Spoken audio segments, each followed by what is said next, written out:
मराठी मनोरंजन विश्वातील अनेक कलाकारांनी 2024 मध्ये लग्नगाठ बांधली, तर कोण कोण लग्नबंधनात अडकले, चला तर मग जाणून घेऊया।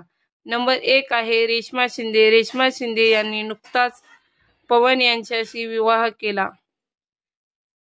रेश्मा शिंदे सध्या घरोघरी मातीच्या चुली या मालिकेमध्ये दिसत आहेत। तर यापुढील आहेत शिवानी सुर्वे। शिवानी सुर्वे यांनी देखील 2024 मध्ये अजिंक्य ननावरे यांच्याशी विवाह केला। अजिंक्य ननावरे देखील एक अभिनेता आहेत।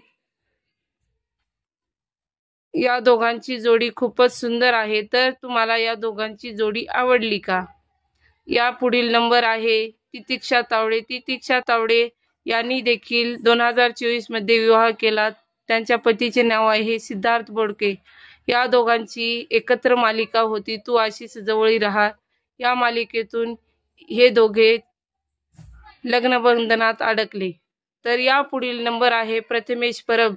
अभिनेता प्रथमेश परब यांनी अभिनेत्री क्षितिजा यांच्यासोबत विवाह केला। तर या जोड्यामधील तुमची आवडती जोडी कोणती? नक्कीच कमेंट करून सांगा। Please like and subscribe.